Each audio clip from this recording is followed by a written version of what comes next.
E galera, beleza?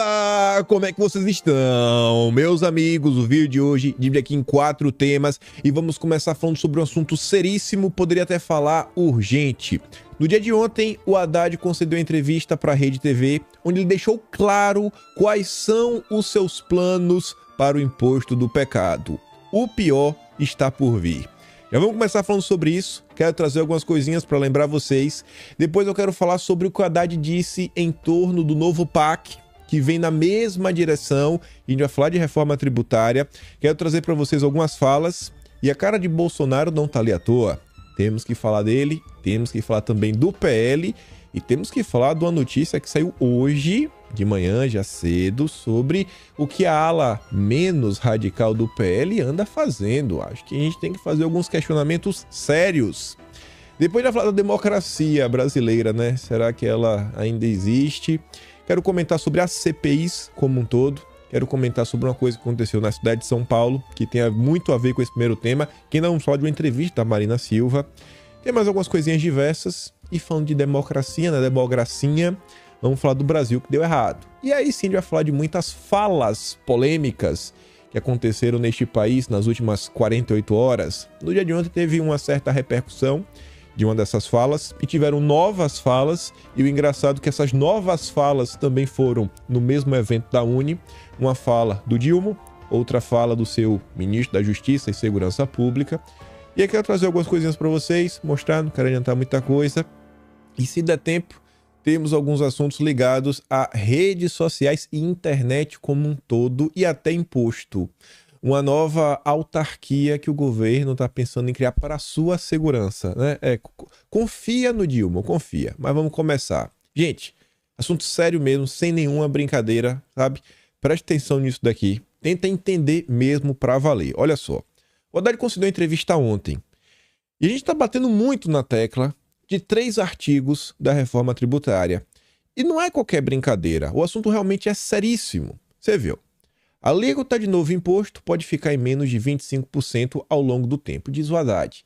Aqui ele está falando do IVA. Né? Essa manchete está aí, é uma explicação, uma passada de pano para algumas coisas que envolvem a alíquota do IVA. Ele está falando o seguinte, né? Não, vejam só, no primeiro momento ele pode ser mais caro, mas com o passar dos anos, confiem no PT, conforme o tempo vai passar, o IVA vai abaixar. Vocês confiam no PT? Vocês acham mesmo que o PT em algum momento vai abaixar imposto? Aí diz, né, o Haddad disse que a alíquota do IVA, almejado pela proposta, pode ficar ao longo do tempo em menos de 25%. Ele argumentou que isso será possível com a redução de incentivos tributários decorrente da reforma, a diminuição da evasão fiscal e a digitalização da economia. Então vejam só, evasão, o que é evasão fiscal? São pessoas que deixam de pagar. A Haddad vai para cima de todo mundo. Tem muita gente que era aquele, como é que eu posso falar, né? Microempreendedor que comprava e vendia tudo no dinheiro e agora que tem Pix, que tem isso, que tem aquilo outro. Pode se preparar que o PT vai incluir o pobre no orçamento. No sentido de, vamos, manda aí o impostinho, porque não pode ficar de fora. Mas vamos continuar.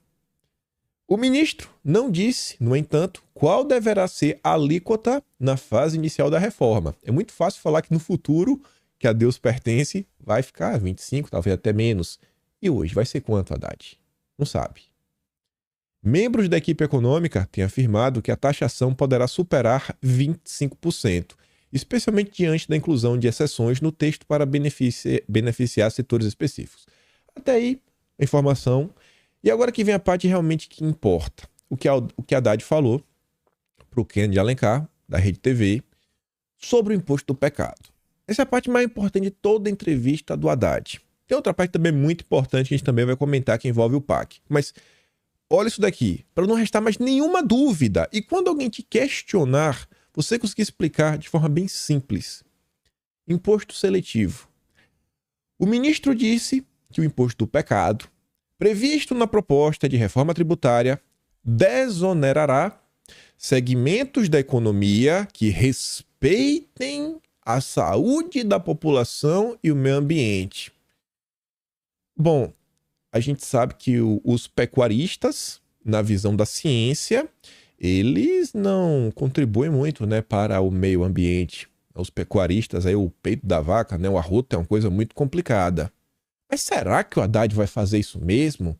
Não é só aquela história de refrigerante, né, coisa muito açucarada, bebida, né? Vamos dar uma olhada. A princípio, o imposto seletivo fora designado para oneração, ou seja, colocar mais imposto de produtos prejudiciais à saúde, dá exemplo, cigarro, bebida, e a conservação da natureza. Conservação da natureza. Na reforma tributária tem imposto seletivo. Como ele vai operar? A gente vai olhar para a saúde e o meio ambiente e vamos desonerar aquilo que respeita a transição ecológica, tanto do ponto de vista da saúde quanto do meio ambiente, afirmou Haddad. Então, para a turma que está de conversa mole, muitas pessoas na imprensa falando, olha só, isso aqui só vai incidir em cima da bebida, só vai incidir em cima do fumo. O Haddad está deixando claro com todas as letras que vai para cima do que tiver contra a transição ecológica. Gente, transição ecológica é abandonar os combustíveis fósseis. Transição ecológica é abandonar a forma como a gente consome carne. Transição ecológica é abandonar esse método antigo de agricultura que dá errado. Temos que migrar para a agricultura de baixo carbono. Isso daqui é seríssimo o que está sendo dito pelo Haddad, para não restar nenhum tipo de dúvida. Se a redação do texto não for mudada, estarão dando para o PT um poder, assim, descomunal. Descomunal. É inacreditável o que estão fazendo diante desse texto da reforma tributária. E aí, para lembrar, a redação do texto atual está assim, ó. O inciso 8º, que é a criação do imposto do pecado, produção, comercialização ou importação de bens e serviços prejudiciais à saúde ou ao meio ambiente nos termos de lei. Não é só um produto, mas também o serviço. E aí é algo muito, sabe, aberto assim. Cara, o que seria um serviço, sei lá, prejudicial à saúde, meio ambiente, etc. e tudo mais? Ah, isso aqui é bom, isso daqui é ruim. A partir do momento, sei lá, vai que a galera começa a falar aí que não, olha só, você presta assim, um serviço de entretenimento e esse seu entretenimento que você faz, ele afeta a saúde mental das pessoas, isso, aquilo, outro, não temos que coisa aqui, né? Porque esse tipo de atividade ela é meio prejudicial no final do dia, pode correr algum tipo de risco. Imagine começar a taxar qualquer tipo. É extremamente aberto. Esse texto aqui embaixo é, inclusive, de uma proposta que foi feita pelo Alex Fontaine e Orlando Silva. Se não mudar a redação do artigo 153 do inciso 8º, que é o imposto do pecado, para algo mais específico, o Haddad vai tocar o terror. Aqui uma sugestão, ó. Fumígenos oriundos do tabaco e bebidas alcoólicas de natureza extrafiscal com o objetivo de desestimular o consumo. Aqui você está limitando. Vai ser só fumo e bebida. Só.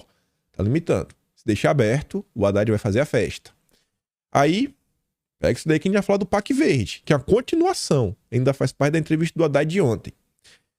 Diante do que a gente acabou de falar, vem o Baleia Rossi para falar assim que Bolsonaro é contra a reforma para o Brasil não crescer sob Lula. Não é por causa do imposto do pecado que Bolsonaro repetiu 20 vezes. Não é por causa do IPVA verde. Não é pelo um desincentivo à indústria. Não. É para não ficar contra Lula. Olhem a palhaçada que está sendo feita e que está sendo contada para a população. Olhem a narrativa que está sendo criada. O Baleia Rossi deve ser primo do Valdemar. Tá de descaração dessa forma? Bolsonaro foi infeliz porque essa pauta não é do governo, é da oposição. Infelizmente, vemos que ele fez uma oposição ao Brasil, ao crescimento do país. Fazer oposição a uma reforma como essa é não querer que o Brasil volte a aquecer, porque, paralelamente, o governo do Dilma pode pegar um ar positivo da economia, não oposição de estadista. Deve ter ligado pro Valdemar para aprender a falar uma besteira dessa. Mas vamos dar uma olhada. Né? O Bolsonaro fazendo oposição por oposição. A Haddad afirma que o novo PAC será mais verde e promete transição ecológica em 4 anos. Ele também falou isso na entrevista da Rede TV. O novo PAC dará atenção à questão ambiental, vai ser mais verde do que há 15 anos atrás E o governo estima lançar cerca de 2.000 obras entre empreendimentos federais e estaduais. Entendo que todos os ministérios terão de se adequar. O que seria essa adequação? Quem que vai fiscalizar? Porque alguém vai ter que fiscalizar para ter certeza que isso está acontecendo. Então já aqui um fiscal, você já começa a criar toda uma diretriz. E aí, quantas empresas no Brasil estão aptas a entrar nesse tipo de empreitada? Né? Um PAC verde do amor, um PAC SG. Mas segundo o Valdemar, lá na Globo News, Bolsonaro é um maluco que está contra a reforma porque Lula está a favor. É o mesmo discurso do Baleia Rossi. Aí tá lá, ó. Como exemplos de questões que precisam ser tratadas na transição, Haddad citou o marco regulatório para mineração em terras raras. Agora pode ter mineração, porque agora o PT está no poder. Mais do que isso. Agora o Biden e a Europa precisam que o Lula comece a explorar, mandar um pouquinho para eles. Né? Mandar preço de banana para fazer umas baterias, umas coisas, né? Eles refinarem, agregarem valor para poder revender 100 vezes mais caro. Outra necessidade de adequação citada pelo Haddad é a relacionada, olha só, à agricultura e à pecuária, para que esses setores não percam o mercado diante das novas exigências ecológicas. Eita, será que o que eu falei então sobre agredir o meio ambiente, né, esse agronegócio, essa pecuária muito prejudicial, um peido da vaca? Olha o que o Haddad acabou de falar, como se conecta uma coisa na outra. Olha o que está sendo feito e que a reforma tributária vai ser a pá de cal. Pode pregar os pregos no caixão. O Haddad está aí, junto com a Marina. A agricultura de baixo carbono. Vai pagar mais quem não se adaptar. Para que esses setores não percam... né? O ministro abordou também a integração das produções de energia eólica e solar elétrica na matriz energética brasileira, possibilidade de vender aço verde para os chineses e a organização do mercado de crédito de carbono. Olha o pacote que está vindo aí. Haddad defendeu também mudanças na educação. Para quê? Olha como isso daqui se conecta e pode ser, inclusive, um indicativo do que o Haddad pretende fazer com o imposto do pecado em relação a serviços. Valorização de formações em áreas menos poluentes, como a economia digital e a cultura. Opa, mas peraí, que história é essa? Quer dizer, então, que tem serviços que estão mais poluentes, tipo engenharias? O Haddad não só quer desindustrializar o país, mas como não quer fomentar atividades de criação, né? De fomento, assim, que criam a infraestrutura nacional, porque são atividades que impactam o meio ambiente. Olha como se conecta. O imposto do pecado é sobre produtos e serviços. O Haddad já está te falando, ó, vamos fomentar áreas não poluentes. Cultura, vamos todo mundo virar artista. O Brasil, todo mundo artista, né? Vai fazer muita arte enquanto todo mundo minera lítio para vender a preço de banana. E a gente tá todo mundo feliz, né? Pronto, todo mundo na miséria. E também ele defendeu um amplo debate sobre consumo. Vocês estão comprando demais? Ou estão comprando do jeito errado? E quem sabe começar a entrar em algumas questões, né? Vamos colocar uma questão de uma cota de carbono para poder... Peraí, tá comprando muita carne. Olha tudo que está sendo dito pelo Haddad. Olha como tudo isso se conecta à reforma. Quando você para e pensa, PAC, obras, vamos aqui incentivar um papel de todo mundo, eu também só consigo pensar na reforma tributária em outro artigo, que é mais uma coisa aí que inclusive dá uma mãozinha pro PAC verde do Haddad. Qual artigo? O 43.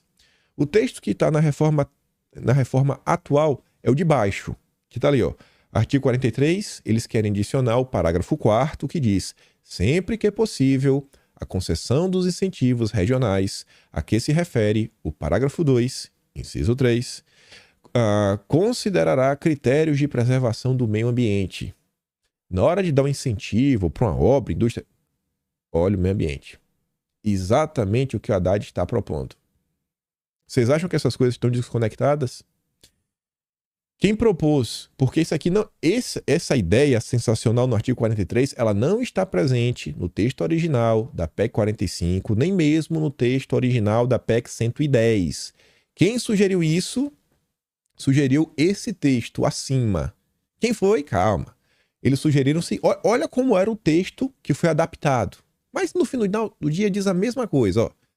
Isenções, reduções ou diferimento temporário de tributos federais devidos por pessoas físicas ou jurídicas, desde que envolvendo atividades em plena conformidade com o ODS, né, que são os Objetivos do Desenvolvimento Sustentável da ONU, ou equivalentes, na forma que a lei dispuser, com prioridade na Amazônia, para incentivo à elaboração industrial dos produtos da biodiversidade e a conservação de áreas com pastagens degradadas em sistemas agroflorestais. Ou seja, vamos colocar aqui os critérios da ONU para governar o Brasil. Quem propôs isso? A gente comentou alguns dias atrás. A emenda foi proposta pela bancada do Soros no Brasil, né? Capitaneado pela Wapichana, junto com Molon, Jandira Fegali, Zé Valente, Paulo Pimenta, turma da esquerda. Olha como isso se conecta ao plano do Haddad. É um artigo que tem tudo a ver. Vamos favorecer quem é verde e vamos excluir quem não é verde. Estaremos agora vendo os novos campeões nacionais verde. E o Baleia Rossi tomou aulas com Valdemar para falar que Bolsonaro é um maluco, que está contra a proposta só porque o Lula está a favor. Eu vi essa notícia, eu acho que se conecta com o que a gente está falando agora, para vocês verem como as coisas estão saindo de controle. O Festival de Parintins é uma espécie de carnaval da Amazônia. Tem até um bombódromo, acho que é assim que se comenta, né? Em vez de ser o sambódromo, que tem lá as apresentações, tudo, etc, tudo mais. Aí você vai ver o tipo de notícia que tem, né, sobre o tema. Festival de Parintins é vitrine de cultura tradicional e iniciativas SG. É isso aí, né? O carnaval SG agora, da Amazônia. E quem que tá promovendo essas iniciativas? São os povos tradicionais? Não, é a Coca-Cola. Iniciativas e compromissos relacionados ao SG têm tido cada vez mais relevância estratégica em nossa empresa. É estratégia, porque lá na frente, quem não for, o Haddad vai cortar. Quem não for, vai ter imposto do pecado. Tá aí. Aí você vê, olha as fotos. Nossa, empreenda com uma mulher. Sensacional. É. Levando lá a agenda. Tá bom. Ai, ai, ai, ai, ai. Aí nesse contexto, voltamos a falar dele, Valdemar. Valdemar agora é melhor amigo, é o best friend da Rede Globo. Sempre que quer, ele tem espaço lá garantido. E você vê, né, os seus amigos, os amigos do Valdemar estão defendendo ele. Olha lá, ó. Ana Flor, parte do bolsonarismo extrema-direita, expulsam quem tenta negociar, quem tenta ser mais político. Oh, meu Deus do céu, gente. Tá falando de quem? O Merval cita como exemplo os 20 deputados do PL que votaram a favor da reforma tributária. E Natuza ressalta o problema que o presidente do partido, Valdemar, tem nas mãos. Olha só, um problema gigantesco. Valdemar estava desaparecido da vida política brasileira, sem nenhuma chance de ir para lugar nenhum. Possivelmente ia caminhar para se tornar uma espécie de republicanos, né? Uma série B do Campeonato Brasileiro da Política. Né? Quem sabe até ser uma série C, fazer uma fusão tipo com o PTB, né, para continuar existindo, chamar lá o Roberto Jefferson, se não existisse Bolsonaro no meio do percurso. Aí o partido dele sai de um tamanho ridículo, de pequeno, para o maior partido da Câmara, com 99 deputados, e ele está com porque tem 20. Oh, meu Deus, os 20 sem voto. Os 20 sem voto são um grande problema. O problema é Bolsonaro. Porque Bolsonaro defende uma posição só porque o Lula... Ele é contra porque o Lula está a favor. E aí o senhor Valdemar, talvez seja por isso que o Valdemar tá queimando o filme de Bolsonaro na Globo News. Eita, Valdemar, não faça isso, Valdemar. Olha só, gente. Partido de... A Globo da tripudia. A Globo faz questão de colocar... Já bota logo o partido de Bolsonaro. Pra deixar claro, pra bater na cara. Dá na cara, pra humilhar. Parabéns, Valdemar, parabéns, Altineu. Humilhem mais, continuem humilhando o Bolsonaro. Um dia isso vai se virar contra vocês. Vocês estão passando demais do ponto. PL avança na negociação de cargos no governo. Altineu e André Siciliano, secretário especial de Assuntos Federativos da Secretaria de Relações Institucionais, conversaram recentemente sobre a possibilidade do quê? De deputados do PL menos radicais e mais alinhados às pautas do governo fazerem indicações a cargos de segundo e terceiro escalões. Rapaz, não precisa fazer aquela oposição ferrenha, né? Oposição inteligente. Rapaz, isso daqui nem numa oposição inteligente encaixa. Até se for uma oposição super inteligente, genial, ainda tá demais. Para que oposição é essa? Não, já sei. Agora descobri. O plano do Valdemar. Rapaz, Valdemar é esperto. Valdemar vai entrar na máquina pra sabotar por dentro. Entendi, Valdemar. Entendi. Valdemar vai sentar no colo do Lula pra sabotar por dentro. Gênio. Gênio. Gênio. Agora, Valdemar, manda um nariz de palhaço pra eu usar. Porque eu não quero ter que comprar, né? Pra eu ser um palhaço, pelo menos ter que pagar por isso. É um absurdo o que acontece nesse país. Vai na Globo News e agora essa. E não é que vai pra tratar Bolsonaro como louco. O Brasil indo pro buraco de forma acelerada. Uma agenda extremamente complicada está sendo imposta. A turma tá avisando, ó, vamos fazer isso. Ninguém tá com dúvida. Vamos fazer isso. Tá falando quais são os setores que vão ter que, né, se adaptar. O Haddad deixando claro, ó, agricultura, né, pecuária. Tá entendendo, né? E o Valdemar disse, não, jamais ficaremos contra o agro. O agro da JBS, né, Valdemar? Esse é o agro que o Valdemar gosta. É o da JBS. Deve ser amigo do Joelher Batista. Deve ser todo mundo irmão. A conversa entre os dois incomodou os deputados da ala bolsonarista, que não admitem qualquer adesão do partido ao governo. Gente, olha só. Uma coisa é ser oposição, outra coisa é ser independente, outra coisa é ser governista. E, assim, até pro cara que... Como você pode bater no pé e falar, eu sou independente se você faz parte do governo, se você tá na máquina? Meu Deus do céu, é inacreditável. Inacreditável. Mas vamos continuar. Errado é Bolsonaro. Não tive força política e parte do Congresso é negacionista sobre o meio ambiente. Quem diz é a Marina Silva. Eu quis trazer essa nota só para mostrar uma coisa. Olha como o termo já está sendo utilizado de uma forma um pouco mais ampla. Começou ali na pandemia, né? Agora está em outras coisas. Para falar, ó, o ministério foi esvaziado após o IBAMA vetar a exploração de petróleo na Foz do Amazonas. Foi uma retaliação, Marina? Eles te retaliaram? A Marina fala assim, ó, talvez uma falta de compreensão. Há uma parte negacionista que acha que não tem problema de mudança, desmatamento, mas existe outra parte que acha que o ministério tem uma agenda de fomento, é uma agenda de preservação do sustentável. Então tá vendo aí, ó, se você é a favor que a Petrobras, uma das maiores empresas do planeta, não só em tamanho, mas também em expertise, na experiência de perfuração, em águas profundas, uma empresa que não está envolvida em escândalos de vazamento de nada. Se você é a favor que uma empresa como essa, referência internacional, explore a Foz do Amazonas, acha que a mente está errada, você é um negacionista. É a pauta que está aí. Olha como esse assunto está avançando. Olha como está avançando. E tem a reforma tributária. Que pro Valdemar é besteira. Valdemar é besteira. Valdemar quer logo indicar logo os amigos, todo mundo fazer parte da brincadeira do Lula. Aí você vê o mesmo tema.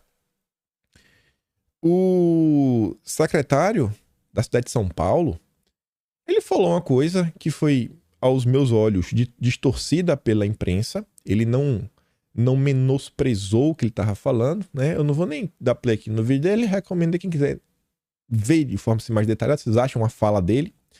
Mas ele falou sobre o planeta se salvar sozinho. Falou, rapaz, no final do dia o planeta não vai acabar. Pode acabar, sei lá, até o ser humano, mas o planeta não. O planeta então, é catástrofe. Já tivemos por isso, né? Já desapareceram os dinossauros lá atrás. Mas ele falou isso. E aí a turma dá uma distorcida, a esquerda montou em cima, colocou o dedo, falou que era negacionista, etc e tudo mais. E aí o prefeito de São Paulo, muito preocupado com sua própria reeleição, demite o cara. E ele demitiu o cara. Quando em acordo, não, ele demitiu. Demitiu, já tá pensando na eleição. E é aquela típica demissão que ele faz questão de avisar para toda a imprensa. Que saiu na imprensa inteira, todos os veículos noticiaram que foi demitido. Então, é aquele acordo, ó, tu vai se demitir, posso até ver aqui, quem sabe te ajudar de uma forma ou de outra, para tu não ficar desamparado, mas me ajuda para o meu filme não sair queimado. É a preocupação da turma no final do dia. É baixar a cabeça para os militantes. Então tá ali, ó. Nunes exonera secretária após fala sobre o planeta se salvar sozinho. Em nota, secretário Antônio Pinheiro Pedro disse ser vítima de difamação dos lacradores e levianos. Não somos Deus. Essa constatação é de humildade e de alerta. Justificou. Cara, distorceram o que eu falei. Nunes demite secretário do Clima de São Paulo após fala negacionista. Olha o que está acontecendo no Brasil. Estamos vendo queda de secretários. Terceiro maior orçamento do país. A cidade de São Paulo só perde para o estado de São Paulo, que só perde para o orçamento da União. E o cara perdeu, caiu. Né? Quantos habitantes tem a cidade de São Paulo, a grande São Paulo? Uns 20 milhões? A grande São Paulo, né? Nas cidades próximas, 20 milhões? Aí caiu. Tá bom, né? E vamos falar, nossa democracia tá cada vez mais pujante, acachapante. A gente já comentou no vídeo de ontem, um assunto aí que repercutiu bastante, a questão das escolas, né? O Estadão soltou um editorial hoje para falar o erro dessas escolas cívico-militares. E aí em seu editorial o Estadão deixa claro, dá vários motivos para falar, ó, por isso o governo fez bem em acabar. Fez bem, porque não é função das forças, se dedicar à escola, colégio, não presta. Agora pergunte pro pai das crianças. A família não tem vez. Pro consórcio, a opinião da família não vale de nada. O Vila, tentando se igualar a Miriam Leitão e o Reinaldo Azevedo, Vila elogiou o governo. Disse que o Exército não entende nada do setor educacional e pedagógico para administrar escolas. Olha só, gente, isso aqui é tão absurdo. Olha a palavra que ele usa, nada. Qualquer ser humano entende alguma coisinha. As forças têm Não, vamos cá. A coisa mais óbvia do mundo.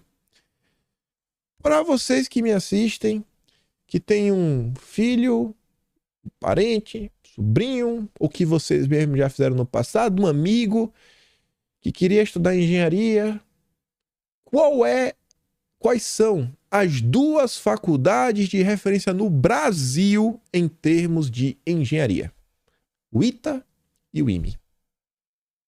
Instituto de Tecnologia Aeronáutica e eu acho que Instituto Militar de Engenharia. As duas que são referências no Brasil. Não sabem nada. Nada. Quem sabe é o Lula. Eles tentam tapar o sol com a peneira na tua frente. A família não tem vez mais neste país. A pauta realmente, você vê, é antifamília. É assim, ó. O que a família quer? Isso, então está ao contrário. Se a família está de um lado, o Vila está do outro e o Estadão também. Comentamos sobre esse caso há algumas semanas. É doloroso fazer algumas constatações. O Naime, ele foi lá na CPI, explicou a situação dele. Os deputados chegaram à conclusão que, cara, ele nem deveria estar lá. Ele estava meio que de licença, de férias, não lembro.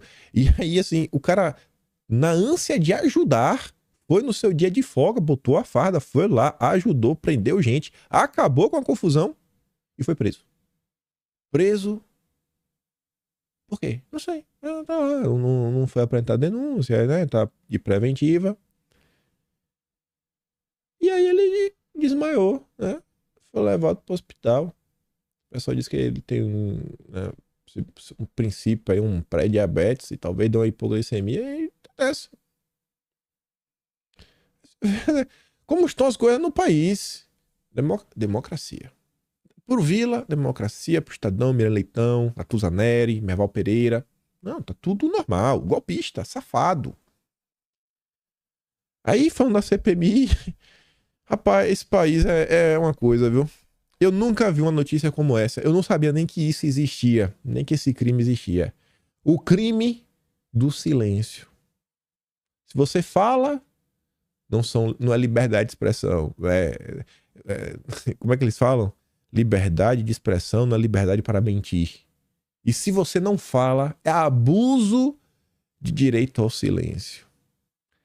Pelo que me consta, todas as perguntas que fizeram ao Cid, com exceção da idade dele, são perguntas que tinham conexão com, sei lá, né, as coisas que ele está sendo meio que acusado, que ele poderia ficar em silêncio.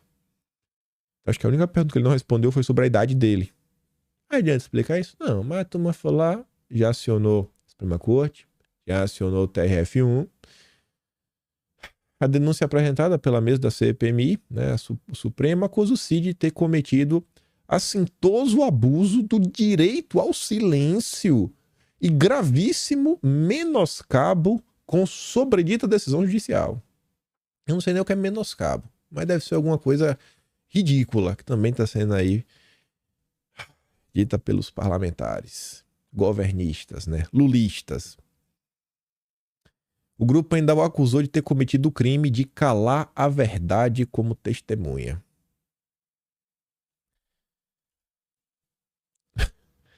Falando sobre a CPMI no dia 8, mas notícia não tão... Notícia essa aqui não é ruim, não.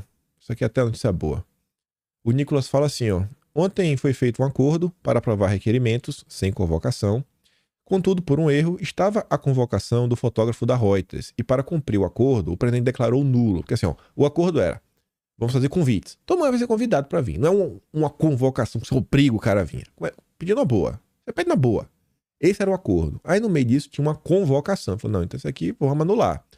Aí o Nicolas fala, pô, liguei pro presidente da CPMI, o Arthur Maia, e ele me deu a palavra que será pautado na primeira reunião deliberativa o requerimento da convocação do fotógrafo.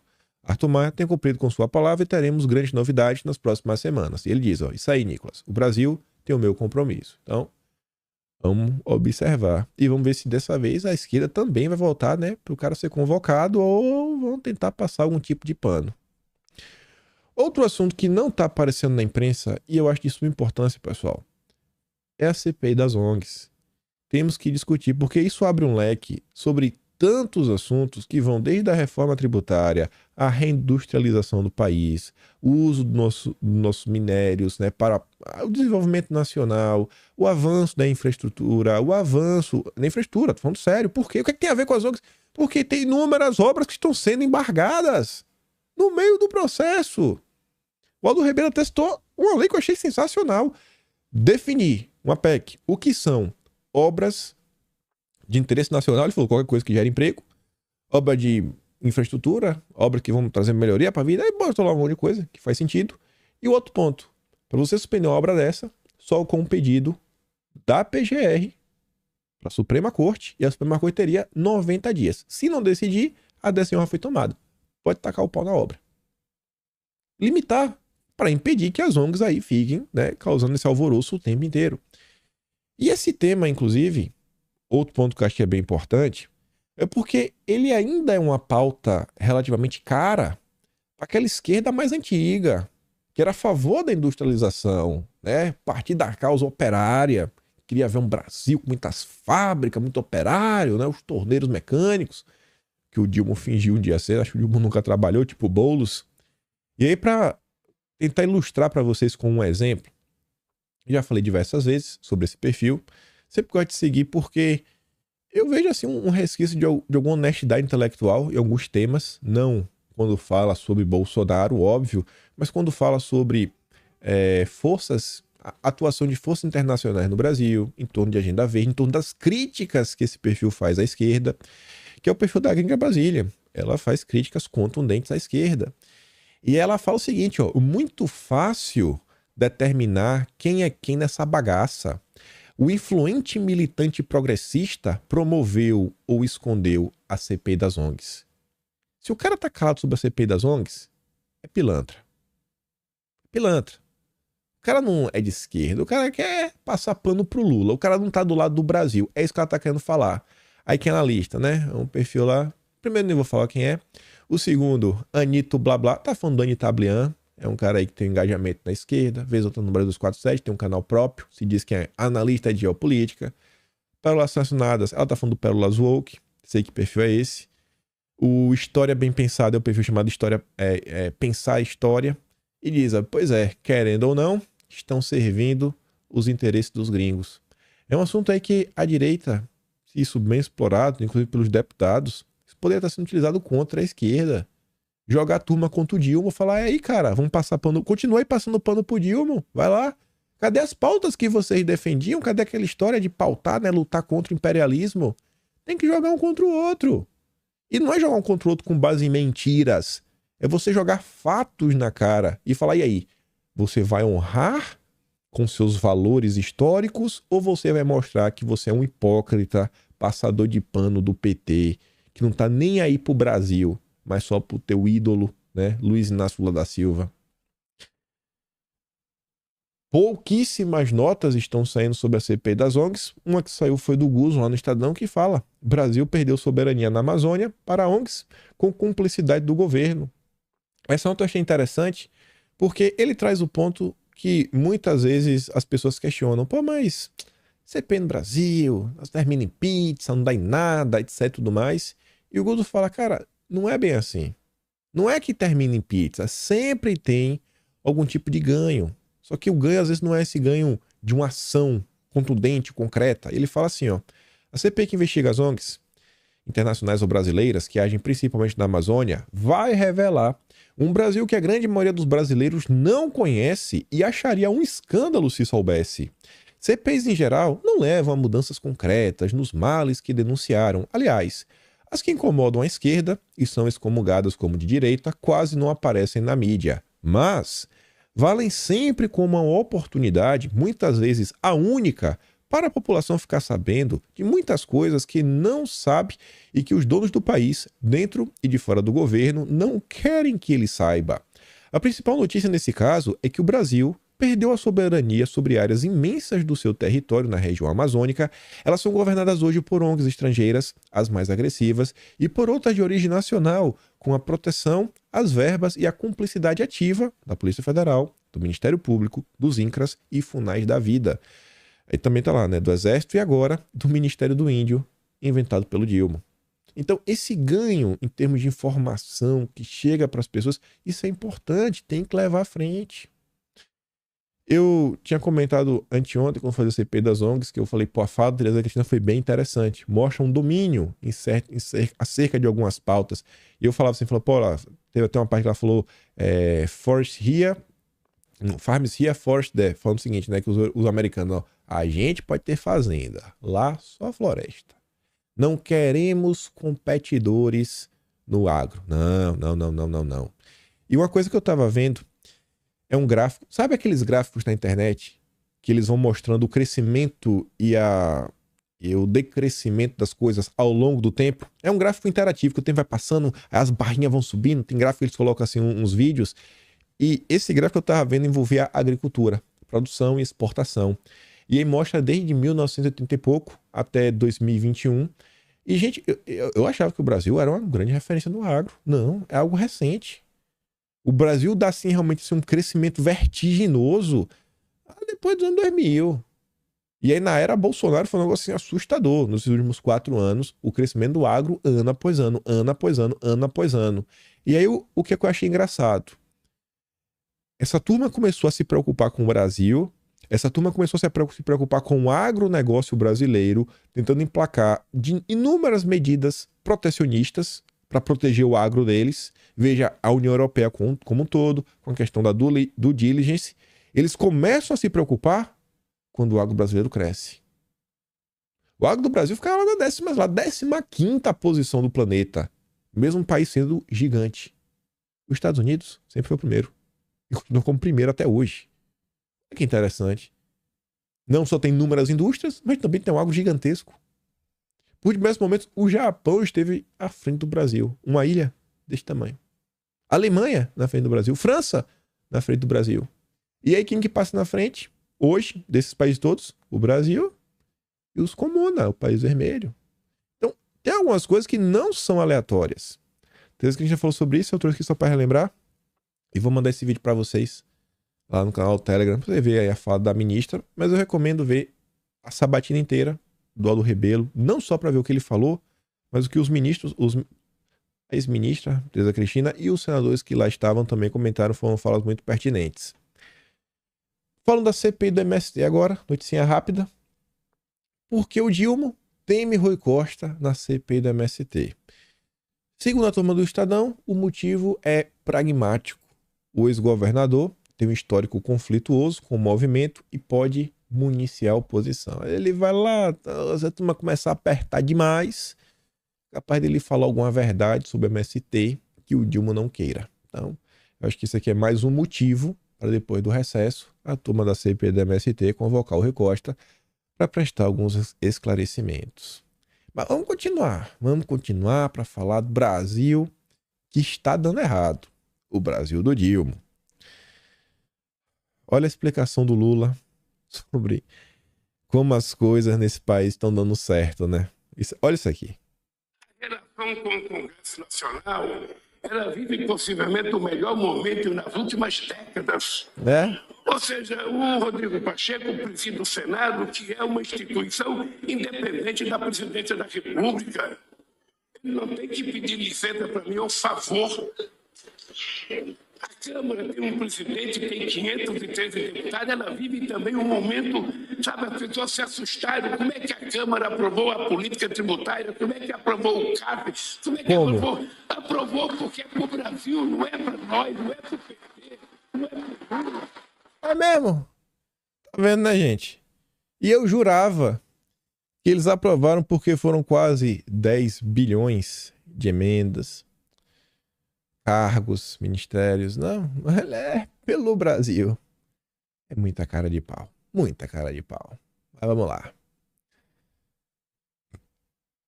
Governo Dilma beneficia parentes de políticos com doações de máquinas. Outro lado. Codevasf diz que doações para associações são feitas após análise técnica. Aí tá ali, né? Codevasf tem privilegiado associações ligadas a parentes de políticos com entrega de veículos e maquinária agrícola nos primeiros meses do governo do Dilma. Entre os equipamentos está uma sonda perfuratriz avaliada em mais de 2 milhões de reais. A compra das máquinas ocorre por meio de recursos das chamadas emendas parlamentares. O deputado senador indica a entidade privada a ser beneficiada e a Codevasf cuida da compra e da entrega do equipamento. Vai pelo Brasil. Pelo Brasil. Após ser confirmado ministro, Sabino disse que assume turismo com responsabilidade e agradece a União Brasil. Mas, como o Dilma falou, a reforma foi aprovada o arcabouço por causa do Brasil. Isso aqui não tem nada a ver. Tem nada a ver, é que é só uma mudança para renovar os ares de Brasília. Só isso. Não tem nenhuma relação, nenhuma. Governo nomeia órgão da Previdência. Economista réu por gestão temerária de recursos do fundo de pensão. Não é qualquer... Deus, isso aqui... Olha só, é o diretor de normas da Previc, que responde a um processo envolvendo o dinheiro de aposentadoria de funcionários da Petrobras, nega qualquer irregularidade e desconfiar na absolvição. Os grandes fundos de pensão nesse país, assim, é muito dinheiro. Imagina qual é a empresa que não quer ver esses fundos pingando nas suas ações, né? Os papéis se elevando. E aí, para isso não acontecer nenhum problema, né? Você tem que ter certeza que são empresas sérias. E quem que desenha, né, esse arcabouço, esse compliance, para saber quem pode e quem não pode receber esses grandes investimentos do fundo de pensão? É a Previc. Ele só é o diretor de normas da Previc. Sensacional, sensacional. Parabéns, Dilma. A volta por cima de Juscelino Filho no governo do Lula. Depois de tudo que ele fez, tudo, ele deu a volta por cima porque ele virou um articulador do Planalto no Congresso. Esquece fazenda, esquece cavalo, esquece o sogro, rapaz, esquece tudo. Deu a volta por cima. Parabéns, Juscelino. Esse cara realmente é um dos melhores ministros que esse país já viu. Aí entrando no âmbito agora dos pronunciamentos complicados, né? Desnecessários.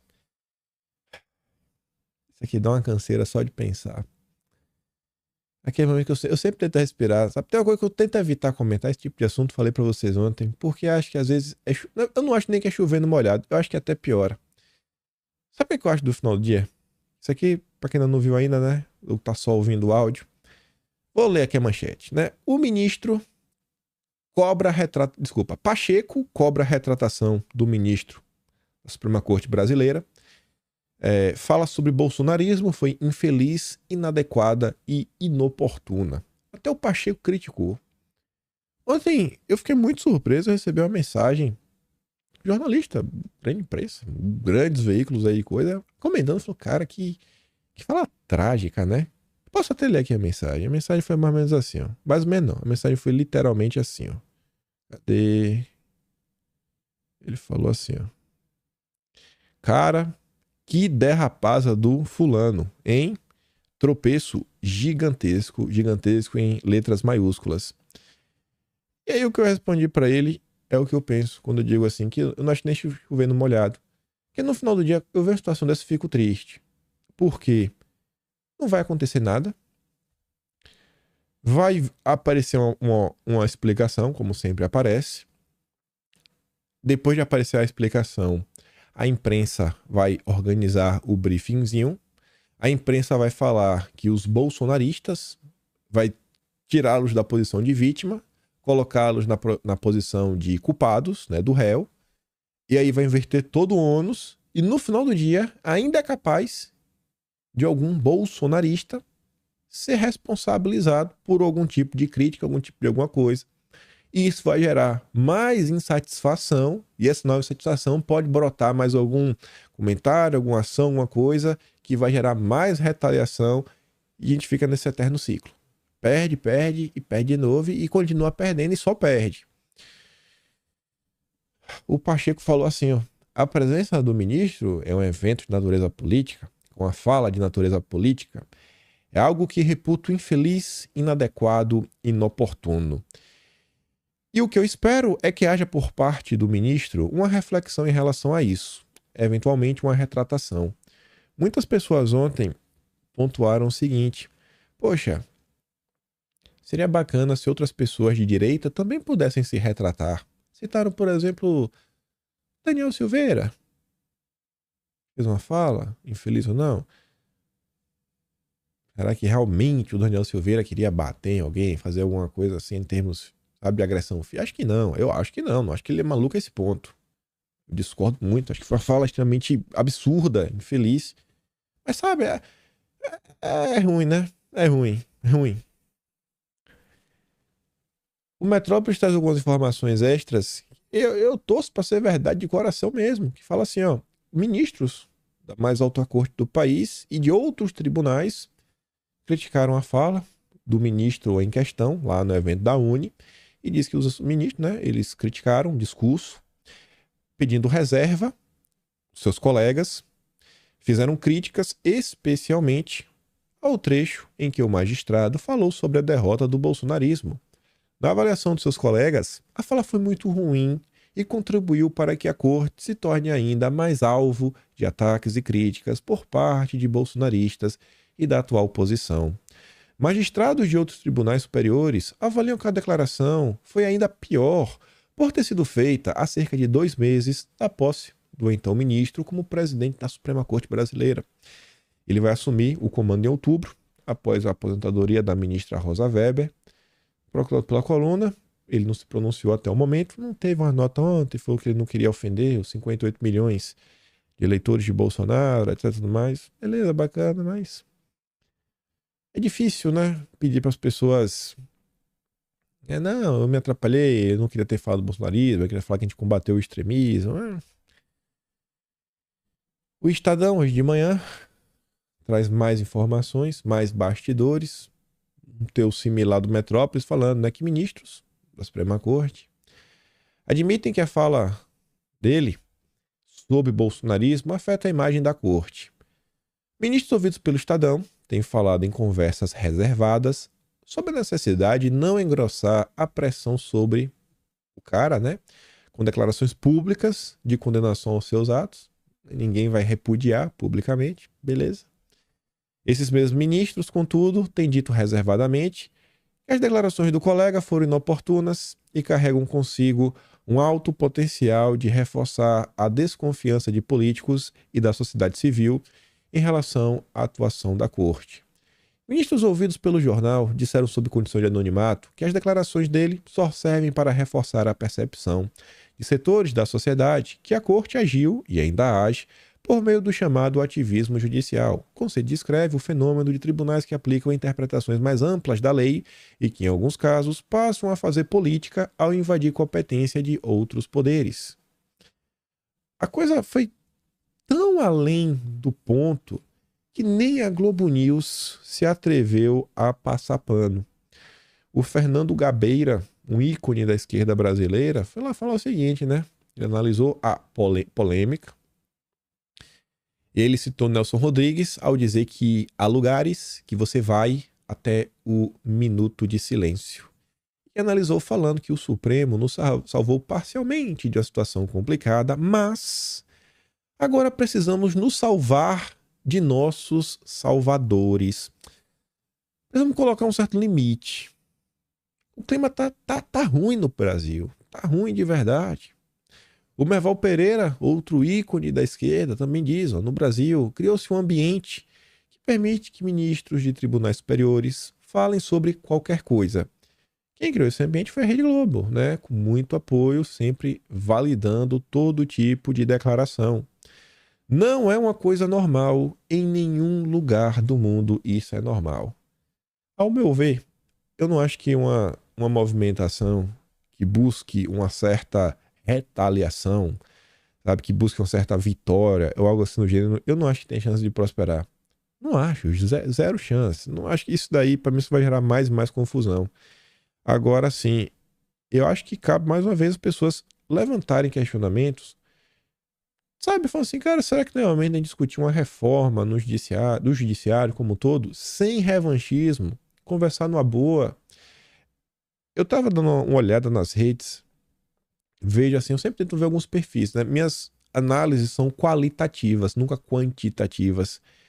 E no dia de ontem, tiveram até perfis, como por exemplo, ligados ao MBL, que estavam reclamando disso. Tem um perfil que adora me atazanar o juízo. O cara tava reclamando sobre isso. Você vê como pegou mal. Tem perfis ligados à esquerda trabalhista, à esquerda nacionalista, perfis ligados ao movimento do Aldo Rebelo. Muitas dessas pessoas também criticando o ocorrido. Falam, cara, pô, tá demais. O que tá acontecendo nesse país tá demais. Eu acho que se a turma da direita conseguir tentar, né, discutir um movimento sem revanchismo e falando, cara, vamos tentar aqui colocar o Brasil acima de tudo, de verdade, eu acho que pode ter pelo menos uma adesão. E você conseguir fazer algumas aproximações, quem sabe até políticas, lá pra frente, uma coisa ou outra, etc, tudo mais. Porque o direito tá ruim, gente. Vocês estão vendo aí, sabe, o judiciário é um tema que desde 2020 vem tomando assim um espaço que cada vez mais pessoas estão falando, pô, acho que passou do ponto. Acho que passou do ponto. E muito mais do que vencer qualquer tipo de briga e confusão, acho que tem que começar a falar de Brasil. Todo dia eu fico vendo uma notícia de Brasil, comentando no vídeo no Talking Show. Umas coisas que me incomodam demais. Eu tava falando pra mim de um tênis que eu comprei aqui. Pô, o tênis é 1/3 do valor, menos de 1/3 do valor que o tênis custa no Brasil. Eu falei, bicho, isso é um absurdo. Tudo no Brasil é proibitivo. Cara, e eu tô falando de tênis que assim, todo mundo precisa ter um tênis, não é questão de marca, passear, não. Quer dizer, o cara precisa para alguma coisa.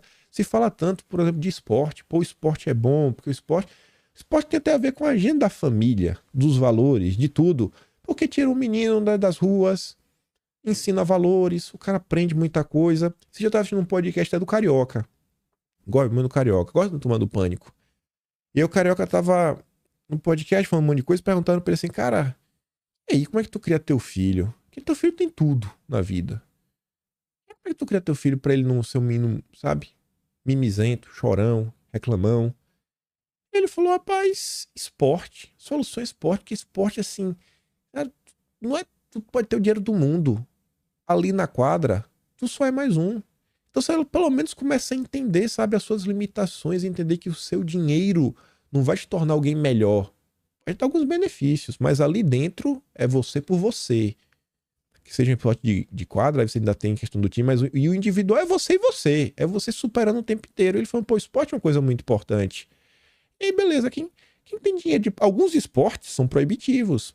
Até pra classe média alta, né? Tem esporte que é só pra gente rica.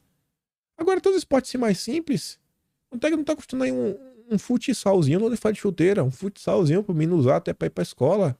Essas marcas assim mais simples. Então, assim, são assuntos que desapareceram do debate público. A Globo não se preocupa com isso, a Globo não tá nem aí. A Globo só gira em torno de um projeto de poder alinhado ao Lula, baseado em uma agenda verde, SG. E o pobre só entra no orçamento na hora de pagar imposto. Só. E a gente às vezes fica na discussão, isso que me incomoda. Eu quero ver que essa discussão de desaparecer pra gente começar a falar assim, cara, na boa. É uma crítica que às vezes eu até faço tomar da direita. Olha muito alguns aspectos, fala, pô, a importância da batalha cultural, etc, tudo mais, mas gente, olha só, a gente tem mais de 100 milhões de brasileiros que não tem esgoto em casa.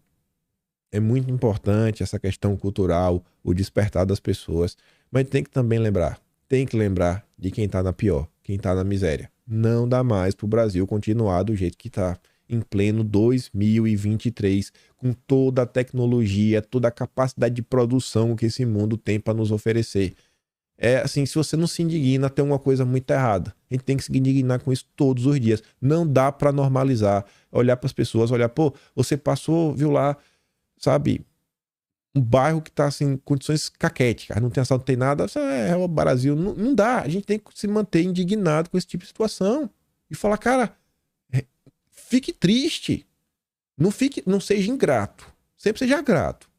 Na pobreza, na riqueza, seja grato, né? Deus, seja grato. Pelo que você tem, só de estar vivo, graças a Deus. Até pra você sofrer, você tem que estar vivo. Então seja grato. Mas não se contente. Fique indignado. Tem que melhorar esse país. Aí o Dilma, eu não vou dar play na fala dele, não. Isso é um absurdo. Pra falar que há pouco tempo atrás descobriram os ismos, né? O que foi os... Assim, ele quer comparar o governo Bolsonaro, o que aconteceu nos idos de 1935 a 1945, de 10 anos, não. Vocês conheceram isso aí no Brasil. Falou isso onde? Lá no evento da Uni. Aí, o Metrópolis não fala que ele tá se referindo ao Bolsonaro, mas pelo menos a Globo teve a decência de falar, não, cara, o Lula tá falando de Bolsonaro. Olha o absurdo que tá sendo dito. Olha, ó, sem citar Bolsonaro, Lula diz que estudantes conheceram os ismos em 4 anos. Em processamento, durante o 59º Congresso da Uni, o Dilma afirmou que os presentes conheceram em 4 anos os ismos e viram como pode-se destruir a democracia neste período. Apesar de não ter citado o nome de Bolsonaro, a fala foi interpretada como uma subida de tom a se referir ao seu antecessor. E as preocupações. Agora, a solução mesmo para a vida, para as pessoas, não tem. A solução é o planeta. O planeta vem primeiro. Quando você achava que ia ser a vez do pobre, porque agora não tem mais Bolsonaro, agora Bolsonaro é ineletivo, não. Vamos tomar conta do planeta. Vamos fazer um PAC verde. Vamos colocar imposto do pecado. Vamos rever a agricultura, a pecuária, né? Vamos ter que migrar para o baixo carbono. Aí, o Dilma, que fala tanto de democracia, enche a boca para falar. Olha essa notícia. Não vai ter uma grande repercussão. Mas tá ali, ó. A Venezuela veta observadores da União Europeia em 2024, em mais um ataque a eleições livres. O líder da Assembleia Nacional da Venezuela, Jorge Rodrigues, afirmou que nenhuma missão de observação da União Europeia terá permissão para acompanhar as eleições. Querem esconder alguma coisa? Não sei, né? Meio estranho. O chavista alega que o bloco suplicou para estar presente no pleito. Eles não voltam porque são grosseiros, colonialistas, representante dessa Europa imperial ultrapassada, né? Meu Deus. O anúncio é pau de cal nas esperanças de eleições livres no país, após o boicote do órgão eleitoral e a inelegibilidade de opositores. Vai dar Maduro mais uma vez. E o Lula ainda vai falar, ele foi eleito. Foi eleito. Daquele jeito. As leis na Venezuela são feitas pelos venezuelanos. E as eleições na Venezuela são realizadas pelos venezuelanos. O futuro da Venezuela é decidido pelos venezuelanos, afirmou Rodrigues nesta quinta.